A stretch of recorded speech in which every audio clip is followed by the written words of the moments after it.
শেষ লোকসভায় কংগ্রেসের দলনেতা ছিলেন অধীর চৌধুরী, তবে বিভিন্ন সংসদীয় কার্যক্রমে প্রায় বিরোধী দলনেতারই মর্যাদা পেয়েছেন বৃহত্তম বিরোধী দলের নেতা হিসেবে। বুধবার অধীরের কেন্দ্র বহরমপুরে সভা করতে এসে তা নিয়ে কটাক্ষ ছুড়ে দিলেন বাংলার বিরোধী দলনেতা শুভেন্দু অধিকারী। পাল্টা প্রতিক্রিয়ায় অধীরের গলায় অবশ্য কোনো ঝাঁজ শোনা যায়নি। বহরমপুর টেক্সটাইল কলেজের মোড়ে বুধবার বিজেপির সভা ছিল।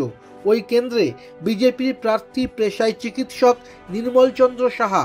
সেখানেই শুভেন্দু বলেন, অধীরবাবুর পেছনে সিআরপিএফ এবং সামনে যে পুলিশ স্কট গাড়ি নিয়ে ঘোরেন, কার দয়ায় জানেন তো? আমাদের প্রধানমন্ত্রীর দয়ায়। কংগ্রেসের কাছে 10% সাংসদ ছিল না। বিরোধী দলের মর্যাদা কংগ্রেসের পাওয়ার কথা নয়। এরপরই নিজের প্রসঙ্গ তোলেন শুভেন্দু। তিনি বলেন, রাজ্যে 30 জন বিধায়ক লাগে বিরোধী দলনেতার স্বীকৃতি পেতে, যেমন আমাদের 77 জন বিধানসভায় ছিল। তাই আমি বিরোধী দলনেতা। আমাকে কেউ দয়া করে দেয়নি, পার্টি মনোনীত করেছে, সংবিধান আমাকে স্বীকৃতি দিয়েছে। তার কথায়, অধীরবাবু যে বিরোধী দলনেতার তকমা নিয়ে ঘোরেন তার নম্বর আছে কংগ্রেসের। আমাদের মোদিজি রাজধর্ম পালন করেন। তিনি মনে করেন সংসদীয় গণতন্ত্রে যেমন শাসকের প্রয়োজন আছে, তেমনই প্রয়োজন আছে বিরোধীদের।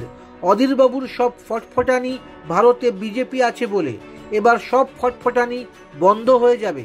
শুভেন্দুর মন্তব্যের প্রতিক্রিয়ায় অধীর বলেন, নিরাপত্তা দেওয়া হয় আমার ব্যক্তিগত স্ট্যাটাস অনুযায়ী, আর বিরোধী দলনেতার ব্যাপারটা সংসদীয়।